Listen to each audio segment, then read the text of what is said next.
Hello everyone, मेरा नाम है रवि और आप देख रहे हैं आउट ऑफ बॉक्स। खूब क्रिकेट खेलो बेटा, बस मेरी एक बात ध्यान रखना, कुछ ऐसा इंतजाम कर लो कि जिस दिन आप 35 साल के हो जाओ, दिन के 2000 रुपये की कमाई कम से कम हो जाए।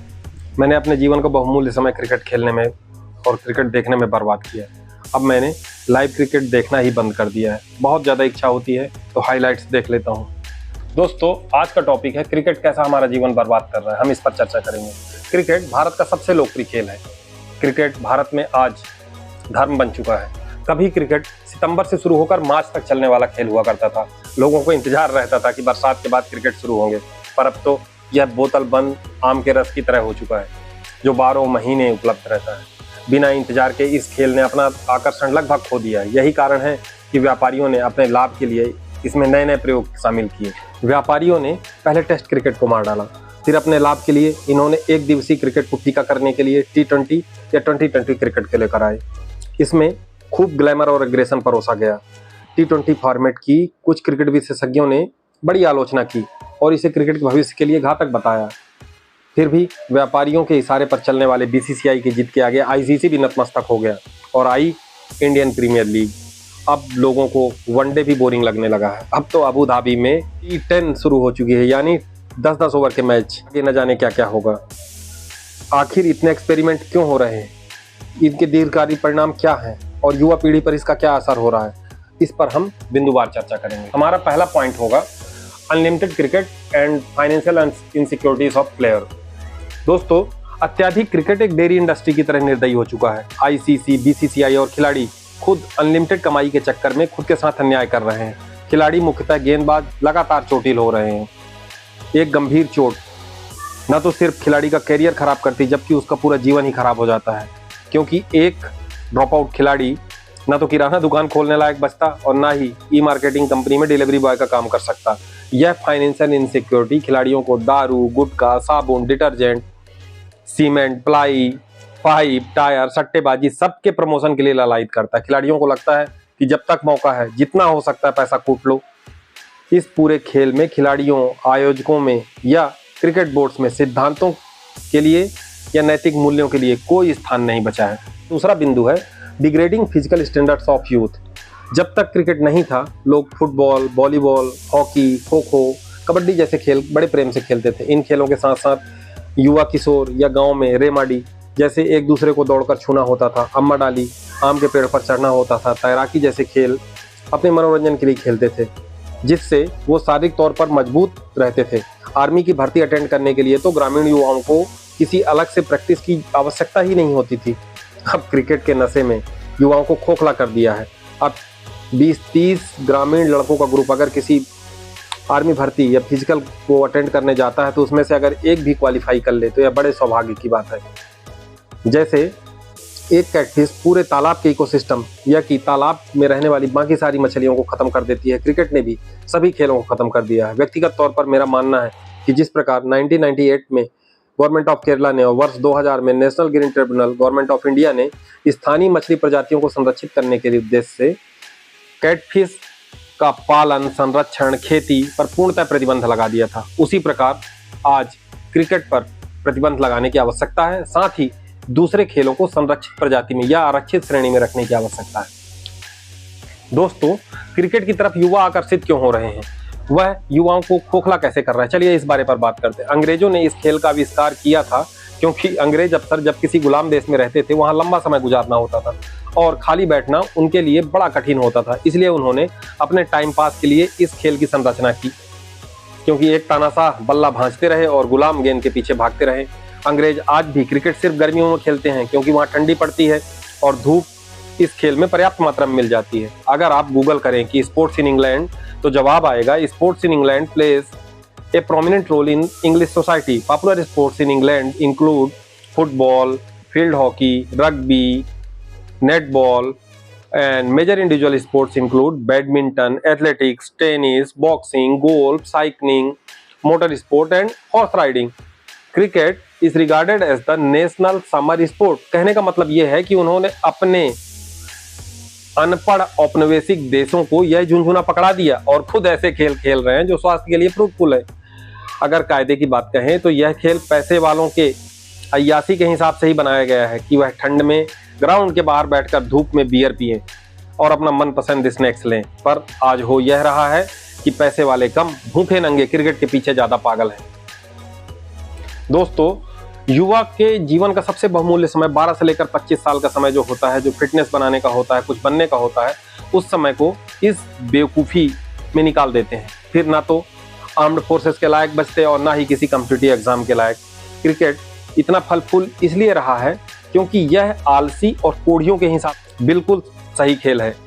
इसमें सिंगल डबल रन लेना तो अब कमजोरी का परिचायक हो गया है। क्रीज पर उतरते ही बल्लेबाज बल्ला भांजना शुरू कर देता है। चौका, छक्का या आउट, तीनों ही स्थिति में उसके मजे होते हैं। अगर आउट भी हो गया तो पेड़ की छाया में बैठकर ज्ञान देने का संपूर्ण अवसर प्राप्त होता है। इस खेल में एक और अच्छाई है, आप गांजा, भांग, दारू मारकर भी यह खेल खेल सकते हैं, क्योंकि सिंगल डबल तो आपको लेना नहीं है और फील्डिंग भी सर्किल के अंदर ही करना है। और तो और, अगर आप बाउंड्री पर लगे हों तो एक ओवर में अगर आपके पास बॉल पहुंच गई तो आप कैप्टन से बोलकर अपनी फील्डिंग चेंज करा सकते हैं। अगर दूसरे पहलू पर नजर डालें तो सरकारों दूसरे खेलों को खत्म करने में भी महत्वपूर्ण योगदान रहा है। सरकारों ने सिर्फ शहरों का विकास किया, हालत यह है कि जिले स्तर पर भी एक अच्छा ग्राउंड या स्टेडियम का अभाव है। गांवों की तो बात ही छोड़ी। टोक्यो ओलंपिक में इंडिया ने 22 खेलों में भाग लिया, जिनके नाम तीरंदाजी, athletics, badminton, basketball, cycling, diving, boxing, घुड़सवारी, football, gymnastics, hockey, judo, rowing, shooting, swimming, table tennis, water polo, weight lifting और विरेन यानी कुश्तीबाजी था। मुझे तो इस बात की संभावना भी निकट भविष्य में कहीं नजर नहीं आती कि मेरे गांव, शहर या राज्य से कोई बंदा इन खेलों में कभी भाग भी ले पाएगा, क्योंकि ना तो समतल मैदान है, ना रिंग है, ना पूल है, ना स्टेडियम है, ना कोच है। युवा करेगा क्या? युवा बल्ला भांजेगा। इसमें एक महत्वपूर्ण बात और भी है कि भारत जैसे डेवलपिंग इकोनॉमी या डेमोक्रेटिक कंट्री में कोई फर्क नहीं पड़ता कि युवा दाने दाने में केसर का दम कर रहा है या राजश्री पान मसाला अच्छा खाओ निश्चिंत रहो का गुणगान कर रहा है, गांजा फांक रहा है, सुबह से कच्ची मार रहा है, या क्रिकेट जैसे बेकार खेल में अपना तन, मन और धन बर्बाद कर रहा है। फर्क पड़ता है तो सिर्फ टैक्स से, जो इस क्रिकेट के माध्यम से सरकार को जबरदस्त तरीके से मिल रहा है। क्रिकेट का नशा युवाओं में इस कदर चढ़ चुका है कि हमारे युवाओं को 31 मार्च 2023 से लेकर कब 28 मई 2023 आ गया पता ही नहीं चला, क्योंकि IPL सीजन 16 जो चल रहा था, शाम को युवा मैच देखने में निकाल देते हैं और दिन भर इस चर्चा में निकाल देते हैं कि विराट कोहली, गौतम गंभीर का विवाद उचित था, अनुचित था या दोषी कौन था, नवीन उल हक का व्यवहार कोहली के लिए उचित था या अनुचित था, CSK को पथिराना से क्वालिफायर में 16वां ओवर डलवाना था या नहीं डलवाना था, किसको बेंच में बिठाना था, किसे पानी पिलाने जाना था, रोहित आउट ऑफ फॉर्म क्यों चल रहा है, रसेल क्यों नहीं चल रहा है, यशस्वी जायसवाल पहले चाय का ठेला लगाता था या पोहा बेचता था, संजू सैमसन को आगे क्या करना चाहिए। चलो यहाँ तक तो ठीक था, ऊपर से आ गई ऑनलाइन सट्टेबाजी। अपनी टीम बनाओ और 2 करोड़ पाओ या थार ले जाओ। युवा 45 रुपए लगाकर हजारों रुपया उधार में डूब गए और ड्रीम 11, माई 11 सर्किल और ऐसे बाकी फर्जी एप्स ने बिलियंस ऑफ डॉलर्स कमा लिए। बेशर्म, सिद्धांत विहीन और युवाओं को गुमराह करने वाले इनके रोल मॉडल क्रिकेटर्स ने करोड़ों रुपए प्रचार में कमा लिए और सरकार ने कई हजार करोड़ तो टैक्स में कमा लिए। अंततः मैं पूछता हूँ, नुकसान किसका हुआ? अब Bharatiya Yuva world test championship में परेशान है कि रोहित ने टॉस जीतकर पहले फील्डिंग क्यों ली। आगे वर्ल्ड कप टूर्नामेंट आने वाला है, किसका टीम में चयन होगा, किसका नहीं होगा, रोहित को संन्यास लेना चाहिए कि नहीं लेना चाहिए, युवा इसी में परेशान है। युवा तो युवा, कामकाजी लोग दिन में 10-12 घंटे नौकरी करके रात में 9 से 12 बजे तक IPL देख रहे हैं, जबकि उस समय वे अपने बच्चों को पढ़ा सकते थे, उनसे बातचीत कर सकते थे। ये नशा या पागलपन नहीं तो और है क्या? मैं युवाओं से हाथ जोड़कर प्रार्थना करता हूं कि रोहित शर्मा के लिए परेशान ना हो, उसके बारे में डिसीजन लेने वाला BCCI है। मैं रोहित शर्मा के बारे में एक बात बता देता हूँ। रोहित कौन कौन से ब्रांड्स का प्रचार करता है, स्पॉन्सर करता है, एक बार देख लीजिए। रोहित मैक्स लाइफ इंश्योरेंस, हवोल्ट घड़ी, एडिडास स्पोर्ट्स, शार्प टीवी, मोजे, Aristocrat suitcase, CEAT tyre, Nissan car, Birla Sun Life Insurance, Glenmark Pharmaceuticals, Oppo mobile, Videocon DTH, Bournvita, doctor Trust health care, dream 11, Noise Electronics, Usha Electricals, pain relief spray, nasal spray और Lay's chips का प्रचार करता है। भाई साहब, रोहित अपने हर television commercial shoot के लिए प्रतिदिन 1 करोड़ चार्ज करता है। आप रोहित का टेंशन छोड़िए, रोहित तो अपनी आने वाली 7 पीढ़ियों को सेट कर दिया है। आप सोचो कि विमल पान मसाला 100 रुपए का होने वाला है, आपका क्या होगा। दोस्तों, अभी तक बात हुई क्रिकेट के नशेड़ियों की, अब बात करते हैं उनकी जो क्रिकेट में अपना भविष्य तलाश रहे हैं। दोस्तों, लक्ष्य बड़ा रखना अच्छी बात है, पर किसी भी लक्ष्य के बारे में पूर्ण जानकारी अर्जित कर ली जाए तो ज़्यादा बेहतर है। हमने माना कि पहले की अपेक्षा क्रिकेट में अब काफ़ी स्कोप बढ़ गया है। पहले सिर्फ नेशनल क्रिकेट में 15 से 30 खिलाड़ियों को ही मौका मिलता था, पर अभी शॉर्ट फॉर्मेट क्रिकेट और आईपीएल के आने से कई युवाओं को मौका मिल रहा है। इस आईपीएल में 10 टीमों ने भाग लिया और 163 यानी 163 प्लेयर रिटेन किए गए, जबकि यूपीएससी में 861 वैकेंसीज निकली थी, यानी 861 वैकेंसीज निकली थी। तुलनात्मक तौर पर क्रिकेटर बनना यूपीएससी क्रैक करने से ज़्यादा कठिन है। फिर सिलेक्शन के बाद भी परेशानियां खत्म नहीं होती। अगर आपको खेलने का मौका मिलता है तभी साबुन या कोल्ड ड्रिंक बेचने का मौका मिलेगा। कई तो 40-50 लाख रुपए में 60 दिन तक सिर्फ पानी पिलाते रहे। मेरा उद्देश्य आपको निराश करना बिल्कुल नहीं है, पर अगर आपके पापा के पास 20 एकड़ से ज़्यादा ज़मीन नहीं है, पापा करोड़पति नहीं है या कोई बड़े बिजनेसमैन नहीं है, तो आपको प्लान बी के बारे में पहले से सोचना ही होगा। हमने बहुत से होनहार खिलाड़ियों को साथ में जाते हुए देखा है। दूसरी बात यह है कि इस कंपटीशन वाले युग में आपको खुद को फिट रखना होगा, अपना स्टेमिना बरकरार रखना होगा। आप चाहें कि सिर्फ बैटर या बॉलर के तौर पर आप टीम में अपनी जगह पक्की रख सकते हैं तो यह असंभव है। आपकी फील्डिंग को भी उम्दा होना चाहिए। आपकी 2 से 3 मैचेस में कमजोर बैटिंग या एक खराब ओवर या एक आसान कैच छोड़ देना आपका पूरा कैरियर चौपट कर सकता है। सारांश यह है कि 2023 में भारत की जनसंख्या लगभग 142 करोड़ है। अगर सभी क्रिकेट फॉर्मेट्स को मिला लिया जाए तो लगभग 200 क्रिकेटर्स मान्यता प्राप्त क्रिकेट या प्रोफेशनल क्रिकेट खेल पाते हैं। बताने का मतलब यह है कि लगभग 1 करोड़ की जनसंख्या में एक ही क्रिकेटर निकलता है।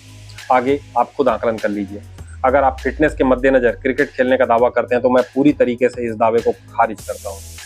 अगर आप या युवा बोलते हैं कि मैं मनोरंजन के लिए क्रिकेट खेल रहे हैं तो मैं इसे भी इस दावे के साथ खारिज करता हूँ कि मनोरंजन के लिए आपका पूरा जीवन पड़ा है, अभी समय मेहनत करने का है। हाँ, अगर आपके पास प्रॉपर सपोर्ट है, प्लान बी है और आप प्रोफेशनल क्रिकेटर बनना चाहते हैं तो प्रॉपर एकेडमी ज्वाइन करिए और लेदर बॉल से क्रिकेट खेलना शुरू करिए, क्योंकि 25 से 30 साल तक तो आपका गुजारा कैसे भी चल जाता है, फिर आपको जरूरत पड़ती है पैसे की। इसलिए बेहतर होगा कि आप शुरुआत से ही अपने भविष्य के हिसाब से अपनी पसंद का चुनाव करें। इस वीडियो को बच्चों के साथ शेयर करना ना भूलें।